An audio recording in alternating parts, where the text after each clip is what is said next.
Pues hermanos, buenos días. Buenos días tengan todos ustedes. Y pues vamos a iniciar nuestro estudio de esta mañana. Hemos estado estudiando las bases, los cimientos de nuestra fe, los cimientos firmes. El título del estudio en general es Edificando sobre cimientos firmes. Y es necesario que como hijos de Dios sepamos y tengamos buenos cimientos en nuestra vida cristiana. Si ya tenemos muchos años, tal vez haya algunas cosas que necesitemos reforzar. Si tenemos pocos años en el cristianismo, pues haya tal vez cosas que tenemos que afirmar y saber. Y si alguien, porque puede ser así, aún todavía hace falta rendirse a Cristo, pues esta es también la manera en que Dios puede atraerte a Cristo y puede hacer que rindas tu vida al Señor. Hemos estado viendo las bases de nuestra fe desde una perspectiva ordenada en el aspecto de la cronología de la Biblia, y hemos estado viendo desde el principio, desde la creación, desde quién es Dios, sus atributos, quiénes son los ángeles, incluso quién es Satanás, sus características. Hemos visto acerca de los primeros seres creados, de su pecado. La vez pasada vimos en el último estudio la diferencia entre las ofrendas de dos personajes. ¿Sí recuerdan quiénes eran? Caín y Abel. Ok. Y bueno, hoy nos toca ver, el título que tenemos hoy es Advertencia, Juicio y Provisión. Y por la imagen que tenemos ahí ya se imaginan de quién se trata. ¿Sí?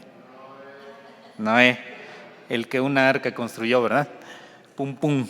Bueno, vamos a orar antes de iniciar y vamos a pedir que Dios sea quien nos dirija. Señor, te damos gracias en esta mañana. Gracias por tu presencia en nuestras vidas, por tu cuidado hasta este momento. Gracias porque nos bendices en todo momento. Gracias porque al terminar, Señor, una semana más y al iniciar una nueva, Dios nos da la oportunidad de iniciarla de la mejor manera, estando en tu presencia, en tu casa, Señor.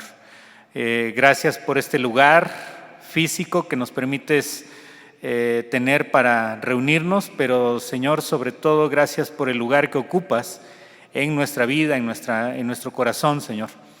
Te agradecemos porque nos has hecho templos de tu Espíritu Santo y ahora queremos, Señor, honrarte con nuestras vidas, con nuestra mente, con las cosas que hagamos, Señor, y queremos también que tu Espíritu Santo nos dirija a toda verdad, que a través de este estudio, Señor, podamos conocerte mejor, podamos fortalecer nuestra fe y podamos, Señor, seguir adelante en nuestro conocimiento tuyo.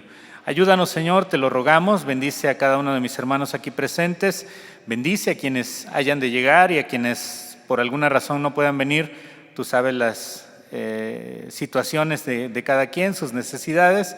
Rogamos, Señor, que tú les bendigas a cada uno de ellos. Te lo pedimos en el nombre de Cristo Jesús. Amén.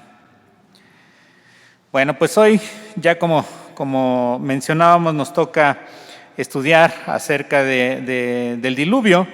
Normalmente la narración que encontramos en la palabra de Dios acerca de Noé, del diluvio, de todo lo que sucedió, se encuentra en el libro de Génesis, capítulo 6, capítulo 7,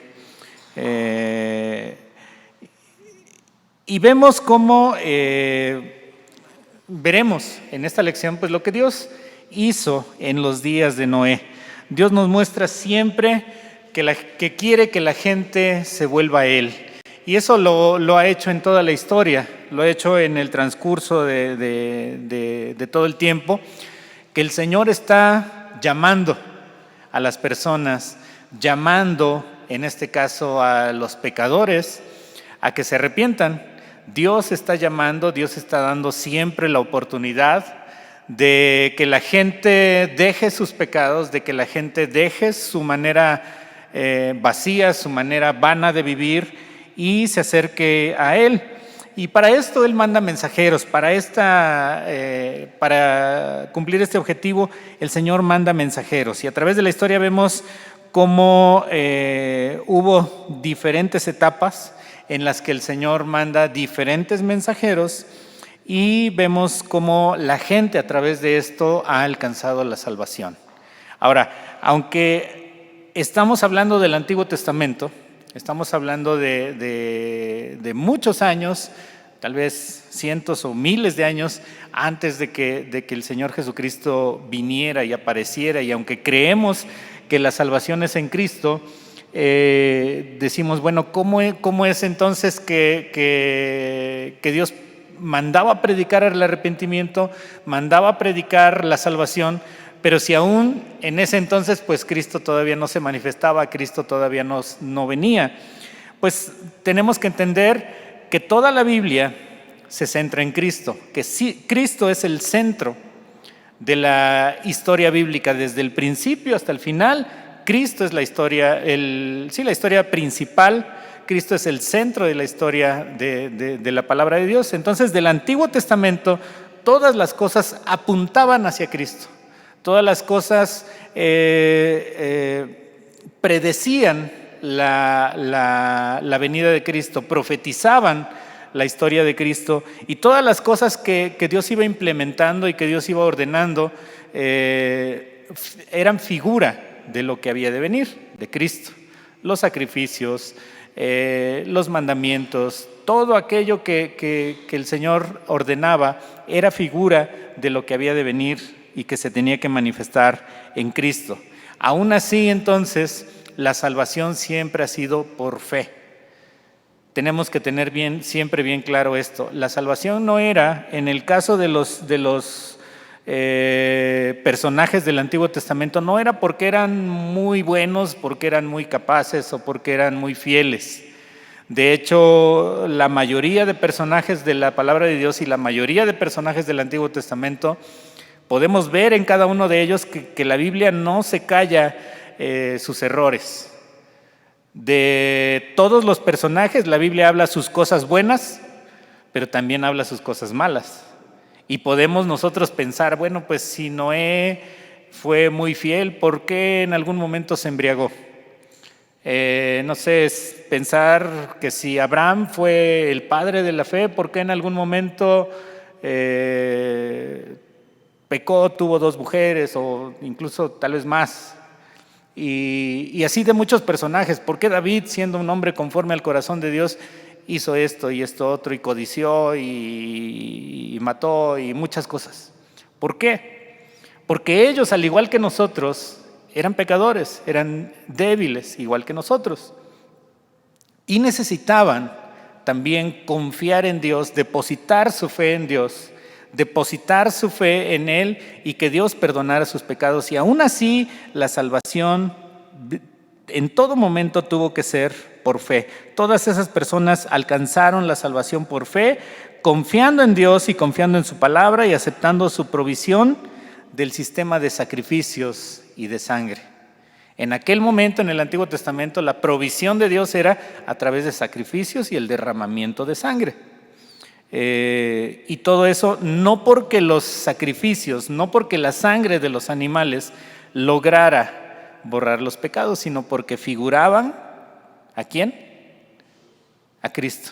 Figuraban a Cristo. Era eso.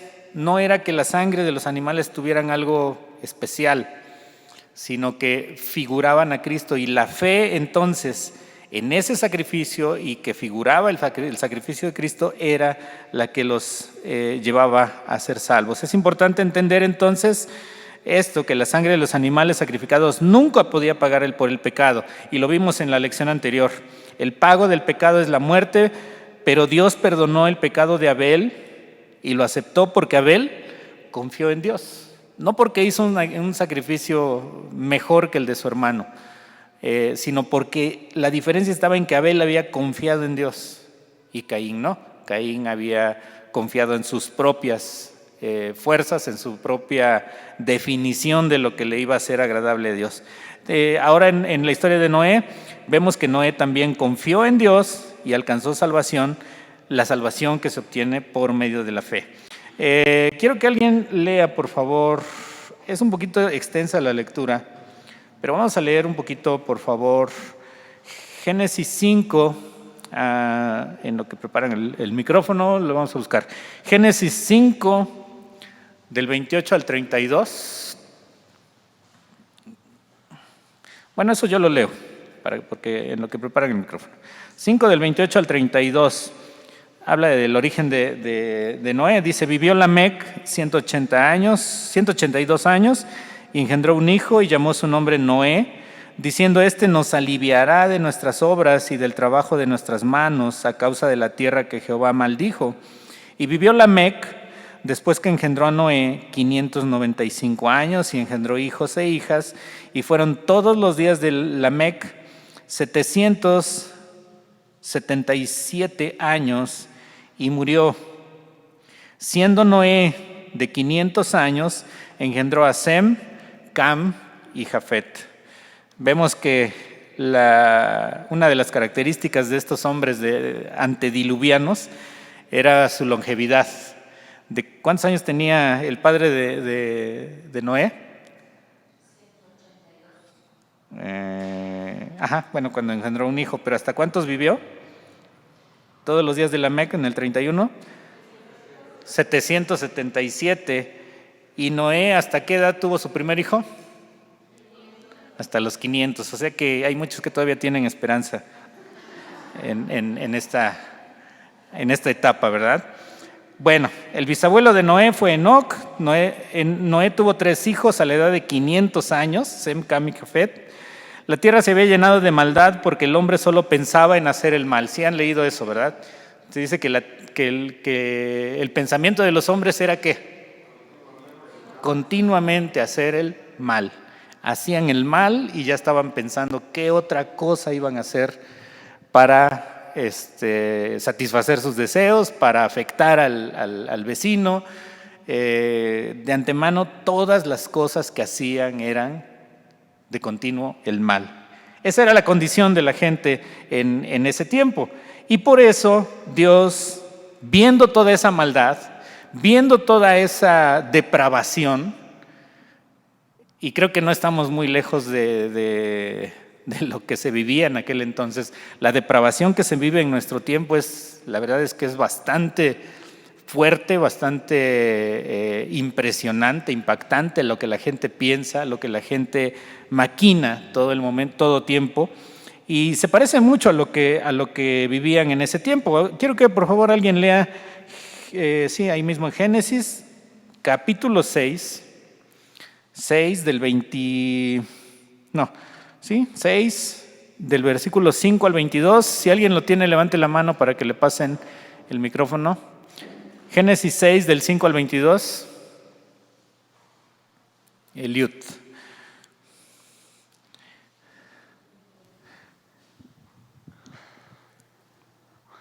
Y vio Jehová que la maldad de los hombres era mucha en la tierra, y que todo designio de los pensamientos del corazón de ellos era de continuo solamente el mal. Y se arrepintió Jehová de haber hecho hombre en la tierra, y le dolió en su corazón. Y dijo Jehová, traeré de sobre la faz de la tierra a los hombres que he creado, desde el hombre hasta la bestia, y hasta el reptil y las aves del cielo, pues me arrepiento de haberlos hecho. Pero Noé halló gracia ante los ojos de Jehová. Estas son las generaciones de Noé. Noé, varón justo, era perfecto en sus generaciones. Con Dios caminó Noé, y engendró Noé 3 hijos, a Sem, a Cam y a Jafet. Y se corrompió la tierra delante de Dios, y estaba la tierra llena de violencia.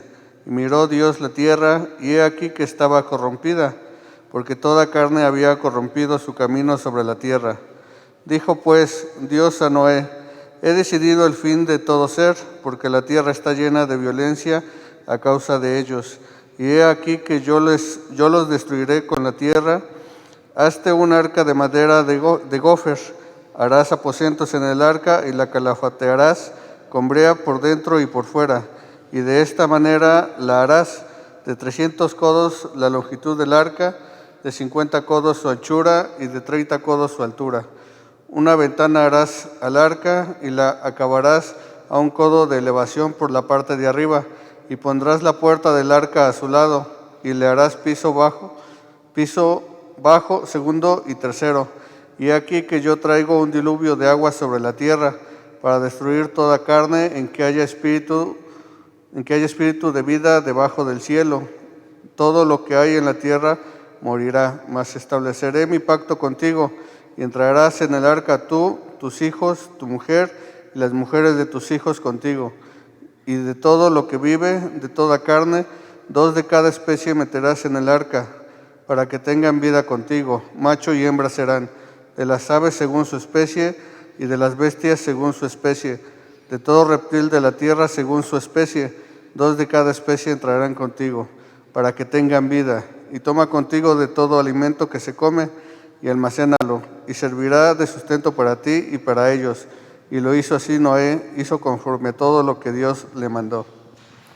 Gracias, mi hermano. Pues aquí vemos la historia y continúa en el capítulo 7, capítulo 8, todo lo que Dios hizo respecto a tomar cartas en el asunto. Decíamos que la tierra estaba llena de ¿qué dice el texto? ¿No estuvieron atentos? Lo leemos otra vez. Dice que la tierra estaba llena ¿de qué? De violencia. Tal vez algo parecido como ahora vemos en Guanajuato, Zacatecas y otros estados. Dice que la tierra estaba llena de violencia, que los designios del corazón de las personas era, ¿qué? De continuamente, o sea, no dejaban de pensar en hacer el mal, no dejaban de pensar en, como decía hace un momento, en satisfacer sus deseos, en agraviar al prójimo, en manifestar su egoísmo a todo lo que da. Bueno, Dios toma cartas en el asunto, pero ¿qué sería? Tal vez si nosotros estuviéramos en la posición de Dios, en la posición de tomar decisiones, ¿qué haríamos nosotros? Yo creo que de un momento a otro haríamos descender fuego del cielo y ¡pum!, se acabó todo, ¿no? Pero la realidad es que Dios, siendo santo, Dios siendo un ser justo y santo, también es un Dios de amor y es un Dios de misericordia. ¿Y qué hace el Señor? Advierte, manda una advertencia a toda la gente y revela su plan a una persona. ¿Quién fue? Noé. Le ordena construir el arca, le da aquí muchos detalles. Le da detalles de cómo debía ser el arca, de qué manera, de qué material, cómo la iba a sellar, cómo era la manera en que se iba a proteger. Y le da indicaciones de qué manera tenía que abordar el arca. Tenía que tener una sola puerta, tenía que tener ventanas, tenía que meter ahí animales, y tenía que entrar él también junto con su familia. ¿Por qué le dice que entraría él y su familia? Porque Dios ya sabía que aunque la gente se enterara de qué se trataba el arca, de qué se trataba este plan de Dios, sabía que la gente, estando en su mentalidad totalmente depravada y totalmente llena de pecados, sabía que no iban a hacer caso. Sabía que se iban incluso a burlar de Noé. Sabía que las personas iban a estar envueltas totalmente en todo su pecado, en toda su violencia, y no iban a hacer caso. No iban a hacer caso. Para ese entonces, pues nunca había llovido sobre la tierra. Para ese entonces, lo que decía Noé, pues era una cosa incongruente. ¿Cómo vas a hacer? ¿Cómo va a llover? ¿Cómo va a caer agua del cielo? ¿Cómo es posible que te creas eso? Entonces lo tiraban a Noé, lo tomaban como loco, lo tomaban como una persona fuera de sus cabales y lo tenían en un concepto pues totalmente negativo. Ahora, algunas características del arca. Sí escucharon más o menos ahí lo que leyó Liud, cuáles eran las características. Bueno, traducido a metros, porque ahí las medidas que tenemos las tenemos en codos. Las medidas del arca, el arca medía 135 metros de largo, más o menos como lo de 1,5 cuadras aproximadamente. Si es que las calles son aproximadamente de 100 metros, casi 1,5 cuadras. 135 metros de largo, 22 metros y medio de ancho. Imagínense, era un barco grande. No sé las medidas de los barcos en nuestra actualidad, no sé las medidas del Titanic, no sé si alguien las tenga, pero bueno, algo parecido a esto era el arca de Noé.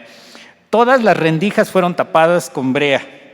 Tenía 3 pisos, dice ahí los detalles, que debía tener planta baja, piso segundo y piso tercero. 3 pisos. ¿Y cuántas puertas debía tener? 1. ¿Se dan cuenta de eso? Por una sola puerta tenían que entrar los animales, tenían que entrar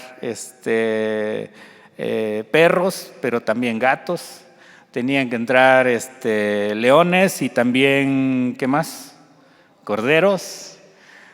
Imagínense, por una sola puerta tenían que entrar diferentes tipos de animales y también tenía que entrar Noé y su familia. Me llama la atención esto. ¿Por qué? Porque el arca era precisamente el medio de provisión de Dios por medio del cual la gente se iba a salvar de morir. Dios había decretado el juicio, ya lo habíamos dicho. Dios había decretado el juicio y del juicio no había vuelta atrás. Tal vez había un tiempo en el que Dios estaba advirtiendo a la gente de su pecado. Dios había mandado a Noé que advirtiera a la gente de su pecado. Y mientras Noé estaba construyendo el arca, pues era una evidencia de que la advertencia de Dios se tenía que llevar a cabo. Entonces, Dios pone esta provisión, Dios provee el arca para salvación, en ese momento para salvación de la muerte física. En ese momento era para salvación de la inundación, del diluvio. Se venía un diluvio donde toda la gente iba a morir, toda la gente se iba a ahogar, toda la gente iba a ser exterminada de la tierra. Y había solo un medio de salvación, que era, ¿cuál? El arca. Y había solo un medio para accesar al arca. ¿Cuál era? Una sola puerta. Y esto me llama la atención porque también se dice del Señor Jesucristo que Él es, ¿qué? La puerta para entrar a la salvación. Se dice que hay una puerta y que es Cristo y el cual Dios ha provisto precisamente esa puerta para entrar a la salvación. Y así como decíamos hace un momento que por esa puerta del arca entraron animales que tal vez no se podían ver juntos o no podemos pensar que pudieran estar juntos, entraron así. Tal vez nosotros no somos animales, o bueno, no sé, pero no somos, creo que no somos animales, pero a veces sucede que como personas, a veces tenemos diferencias con algunas otras personas, a veces somos totalmente diferentes, a veces hay personas que nos caen mal o nosotros le caemos mal a otras personas, pero en Cristo, ¿qué creen que pasa? Que todos tenemos que entrar por esa misma puerta. Así vivamos como perros y gatos, tenemos que buscar la manera, o más bien en Cristo encontramos la manera para que podamos entrar a esa misma salvación, a esa misma arca, a ese medio de provisión, de salvación, aun cuando somos totalmente diferentes. Aun cuando algunos son más inteligentes, otros no lo somos tanto. Aun cuando algunos son más preparados, algunos no lo somos tanto. Algunos son más trabajadores, algunos no lo somos tanto. Algunos son más guapos y algunos somos más todavía. Pero todos creo que cabemos en esa arca y podemos entrar por este medio de provisión que es Cristo. Y por eso llama la atención que Dios ordena a Noé que construya el arca y que la construya con una sola puerta. ¿Pero qué creen? ¿Qué creen que hizo Noé? Pues Dios le había ordenado algo y Noé lo obedeció, ¿no? Noé obedeció. Entonces Noé predicó, aunque el pasaje ¿sí han notado, sí han leído el pasaje de ahí de Génesis 5, 6, 7? Yo lo estuve revisando ayer y en ninguna parte dice que Noé había predicado. En ninguna parte también dice que la gente se burlaba. ¿De dónde sacamos eso? Que la gente se burlaba y que Noé había estado predicando. Sí, pero de alguna parte tuvo que venir. Vamos a leer, les voy a pedir que lean Mateo 24, 37. Si alguien lo tiene, espere a que le den el micrófono, por favor.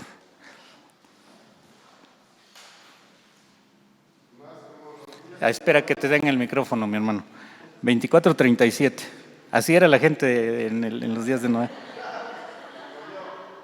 Ajá. Dice, mas como en los días de Noé, así será la venida del Hijo del Hombre. Hasta el 39, por favor. Porque como los días antes del diluvio estaban comiendo y bebiendo, casándose, dando en casamiento, hasta el día que Noé entró en el arca. Y no entendieron hasta que vino el diluvio y se los llevó a todos. Así será también la venida del Hijo del Hombre. Muy bien. Dice ahí que tenían un estilo de vida muy despreocupado, tenían un estilo de vida muy relajado. Dice que comían, bebían y ¿qué más hacían? Se casaban y se daban en casamiento, así como en nuestros días creo que también. No, pero aquí sí es casarse y darse en casamiento de manera correcta, apropiada. En esta ocasión, esta frase, lo que dice acerca de casarse y darse en casamiento, se refería a la promiscuidad sexual. No tanto de hacer ceremonias y de casarse formalmente, se refería a que tenían parejas libremente, como en muchas ocasiones se puede ver en nuestro tiempo, daban rienda suelta al libertinaje sexual. A eso se refiere esta frase de casarse y darse en casamiento. Dice, comían, bebían, se casaban, se daban en casamiento. Hasta el día que Noé entró en el arca, dice, y no entendieron. ¿Qué cosa es lo que no entendieron? No dice que Noé predicó, pero lo da a entender. Dice, no entendieron el mensaje. Entonces siguieron en sus propias actividades, siguieron en sus propios deleites y dice que no entendieron hasta que vino el diluvio. ¿Y qué pasó? Se los llevó a todos. Así será también la venida del Hijo del Hombre. Quiero que también alguien lea 2 de Pedro 2:5. Y si no perdonó al mundo antiguo, sino que guardó a Noé, pregonero de justicia, con otras 7 personas, trayendo el diluvio sobre el mundo de los impíos. Ok. ¿Qué dice ahí de Noé? Dice que guardó a Noé. ¿Y qué dice de él? Pregonero de justicia. ¿Qué es un pregonero? Alguien que pregona, alguien que predica, alguien que anuncia.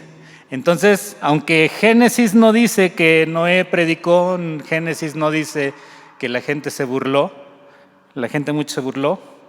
¿Qué? Ja, ja, ja. Sí, se acuerdan del canto. Pero podemos ver por estos pasajes que la Biblia dice que Noé predicó, que la gente no le hizo caso, que la gente se burló y que siguió en sus propios deleites, en sus propias actividades. Nunca había llovido sobre la tierra, nunca había llovido, y por 120 años aproximadamente Noé y sus hijos estuvieron construyendo el arca. Es el tiempo aproximado, más o menos. En todo este tiempo nadie hizo caso, nadie escuchó. Tal vez oyeron el mensaje, pero no escucharon el mensaje. Oyeron que Noé estaba construyendo algo, que Noé estaba haciendo algo, pero no escucharon ni el mensaje ni la voz de Dios. ¿Qué creen entonces? Noé, podemos ver con esto que Noé fue uno de los primeros evangelistas, si no es que el primero. ¿Y qué resultado tuvo Noé de su predicación, de su evangelismo? Nada. ¿Pero creen que esto desanimó a Noé? No.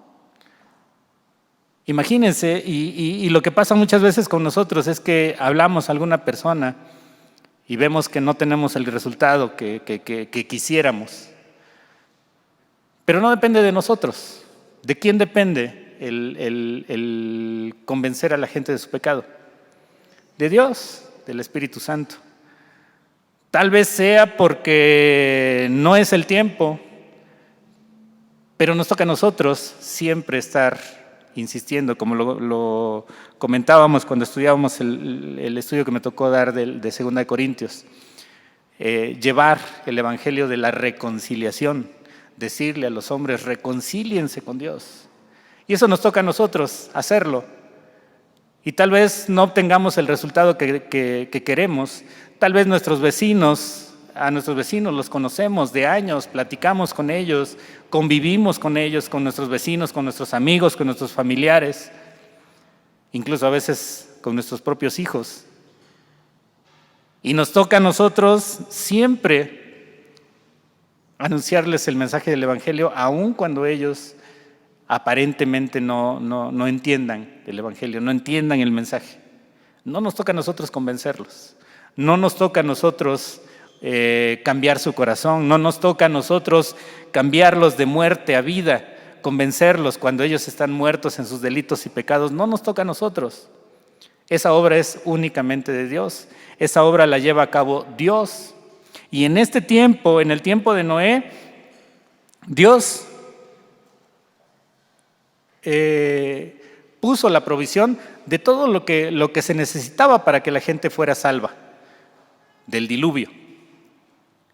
Dios puso un mensajero, Dios puso un mensaje, Dios puso un medio de salvación, pero la gente siguió en su propio pecado. La gente siguió en su propia manera de vivir y no hicieron caso. Estuvieron llegando los animales, estuvo llegando los animales, fue un testimonio también de todo lo que Dios estaba haciendo. Imagínense ver las parejas de los animales, no sé si lo hemos visto a lo mejor en películas o tal vez en ilustraciones, pero sería muy raro que en algún lugar esté un arca y que de buenas a primeras comenzáramos a ver que están llegando los animales por pares, por parejas, y que esos animales no se agreden entre sí y que están entrando. Con eso sería suficiente testimonio para que la gente se convenciera, pero ni así. Entonces no se convencieron ni con la predicación, ni con lo que vieron, ni con el testimonio de los propios animales. Fíjense, incluso los animales mismos estuvieron dando testimonio y ni así se convirtió la gente.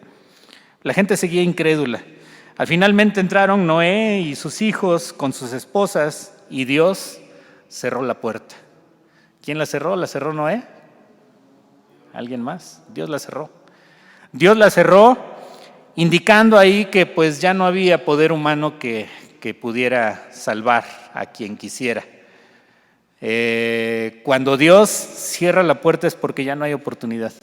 Cuando Dios cierra la puerta es porque ya su tiempo se agotó, porque ya la oportunidad que Dios dio ya se agotó y ya no hay más. Dios cerró la puerta y cuando Dios cierra una puerta ya nadie más la puede abrir. Entonces Dios cerró la puerta y al poco tiempo comenzaron a caer las primeras gotas de lluvia. Imagínense mirar al arca y darse cuenta que habían despreciado la única esperanza que tenían para salvarse, pero era demasiado tarde. La puerta estaba cerrada y la puerta no se cerró sola, sino que la cerró Dios mismo. Más adelante entonces vemos ahí la historia, capítulo 7, es un poquito largo para que lo estemos leyendo, capítulos 7, 8 y 9. Pero en resumen, la historia dice que llovió. ¿Durante cuánto tiempo?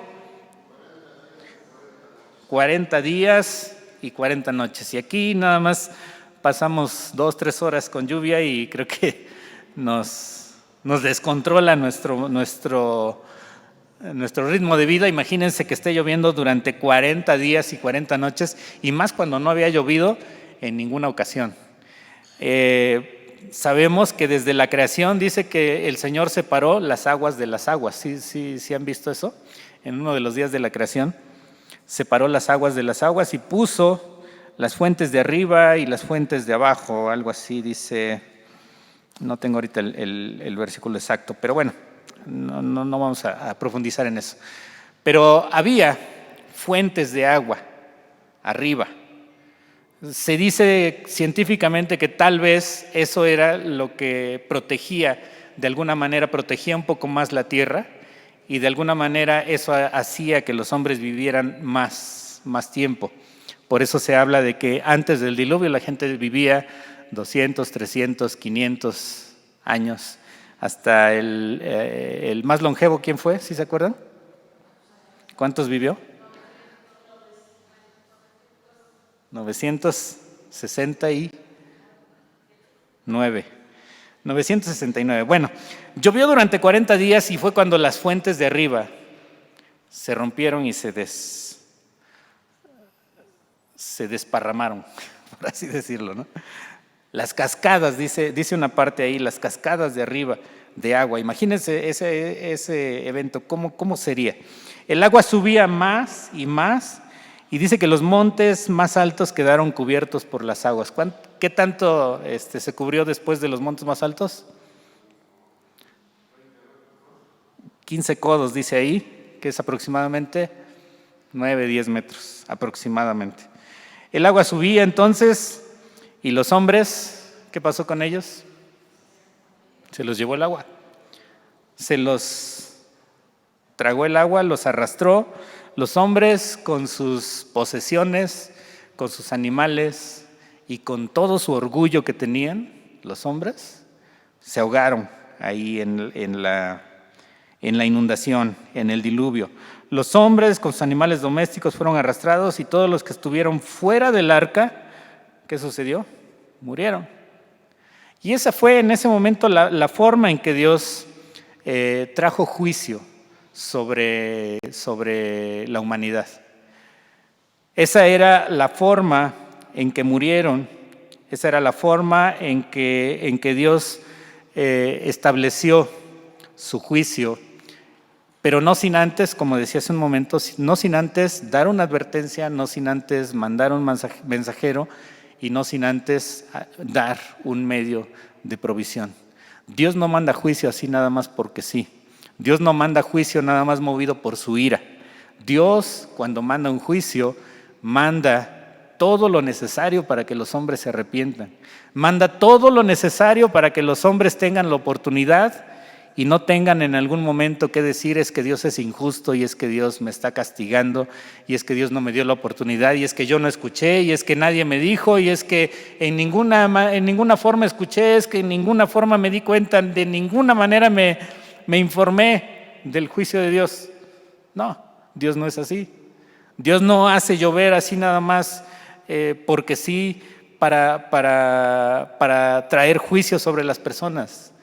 Les decía en el principio, si nosotros fuéramos Dios, ¿de qué forma lo haríamos? De un momento a otro mandaríamos fuego del cielo, tal vez en nuestra ira o en nuestra impaciencia que nos caracteriza, pues tal vez lo haríamos de manera diferente. Pero Dios, siendo paciente y no queriendo que ninguno perezca, sino que todos procedan al arrepentimiento, manda la oportunidad, manda el mensaje, manda el medio, manda la provisión para que todos ellos se pudieran haber salvado, pero ninguno de ellos se salvó. Después de eso, nuestra narración dice cómo eran los días ahí en el arca, cómo Noé, al paso de los días, mandaba una paloma. ¿Sí recuerdan qué sucedía con la paloma? Se iba, regresaba, se iba, regresaba. Se iba y en algún momento trajo una hoja de olivo. Se iba nuevamente y en algún momento ya no regresó. Quiere decir que Dios había limpiado, que Dios había ya bajado el nivel de las aguas y que el juicio había pasado. Noé bajó después del diluvio, después de que el arca posó sobre tierra. Dice que Noé bajó y ¿qué hizo? ¿Sí recuerdan la historia? Puso un altar y ofreció sacrificio. Puso un altar y ofreció sacrificio. ¿Qué creen que usó Noé para hacer ese sacrificio? Un animal. Uno de los que habían sido salvados ahí, guardados de morir, pues fue el que pagó el pato. No tanto así, pero fue ofrecido en una ofrenda a Dios, en una ofrenda por agradecimiento a Dios. Y vemos ahí también cómo está presente siempre el sacrificio y el derramamiento de sangre. Por eso les decía, aunque en el Antiguo Testamento no había venido aún el Señor Jesucristo, las cosas que se hacían y las cosas que ordenaba el Dios en el Antiguo Testamento, todas apuntaban a Cristo. Y la gente se salvaba, en este caso Noé y su familia se salvaban, les decía, no por ser buenos, no por ser especiales delante de Dios, sino porque confiaron en Dios. Confiaron en Dios y por fe confiaron aún en Cristo, aún cuando todavía no había venido. Entonces Noé baja, ofrece sacrificio, Dios recibe la ofrenda, Dios recibe ese sacrificio y le hace una promesa. ¿Cuál es esa promesa? Que nunca más la tierra iba a ser destruida por agua. No dijo que no iba a llover, sí dijo que iba. Dijo que nada más no iba a ser destruida la tierra por medio del agua. ¿Y cuál fue la señal de esa promesa?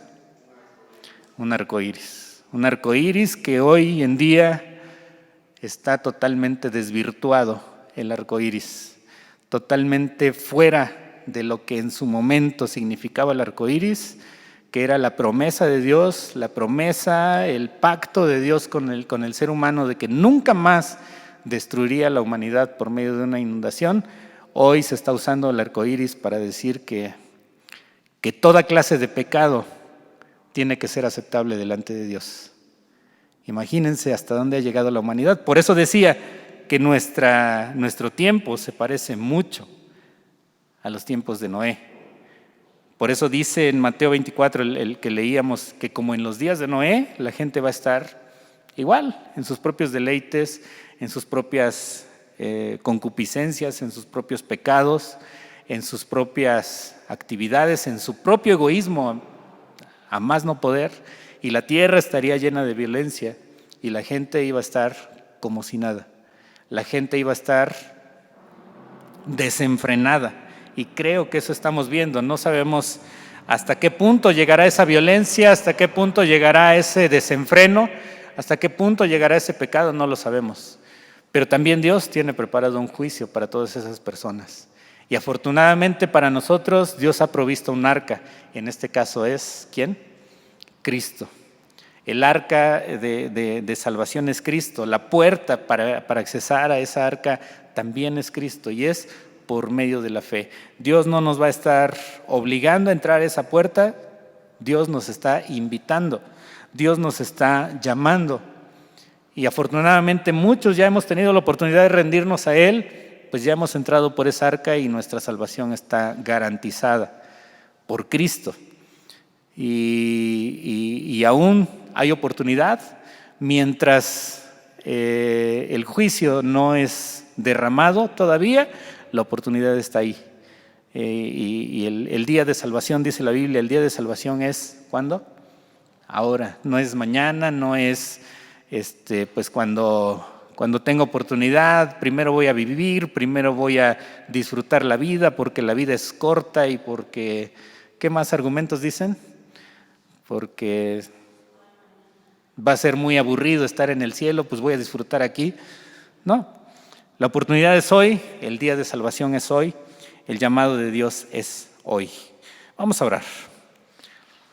Señor, te damos muchas gracias porque en tu bondad, en tu misericordia, Dios nos muestras en esta historia la misericordia tan grande que has tenido sobre la humanidad, sobre la gente.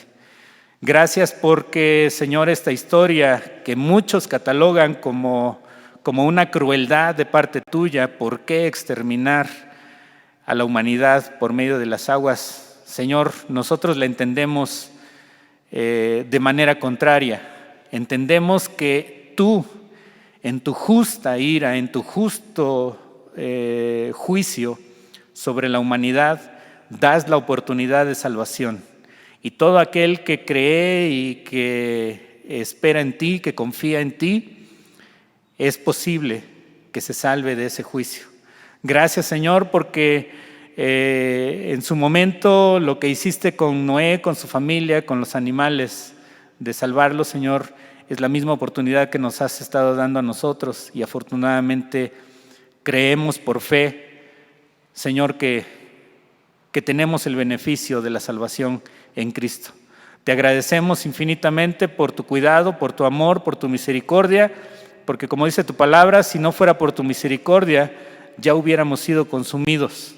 Pero sin embargo, hasta hoy, Señor, tú estás con nosotros, tú nos has dado el privilegio de ser tus hijos, de pertenecer a tu iglesia y, Señor, te agradecemos porque así lo has hecho y lo has hecho en una infinita misericordia y en un infinito amor que te caracteriza. Te agradecemos y pedimos, Señor, que todo esto quede grabado en nuestra mente, en nuestro corazón y que podamos siempre agradecerte, podamos siempre glorificarte por aquella obra tan maravillosa que has hecho en nuestras vidas. Gracias, Señor, porque a través de la fe y a través de la sangre de tu Hijo Jesucristo, por el sacrificio en la cruz del Calvario, hemos sido salvados y, Señor, pertenecemos ahora a tu familia, a tus hijos. Te agradecemos infinitamente y pedimos que bendigas a nuestros hermanos aquí presentes y a quienes han de llegar para nuestro siguiente culto. Señor, te pedimos que tú nos bendigas, nos dirijas, nos ayudes en todo. En el nombre de Cristo Jesús. Amén. Antes de que terminemos, ¿hay alguna pregunta? ¿Algún comentario acerca de... Sí. 135 de largo, 22 de ancho. Las medidas del arca, la pregunta era las medidas del arca, 135 de largo, 22 de ancho. El codo, si vemos ahí los codos, el codo creo que medía 30 y... ¿Cuánto, Raúl? ¿No te acuerdas? Bueno, al final de nuestras Biblias tenemos la tabla de pesos y medidas. Ahí podemos ver cuánto medía un codo, entonces lo multiplicamos y hay que hacer unas ecuaciones nada más. ¿Alguien más? Eve, ahorita que traigan el micrófono.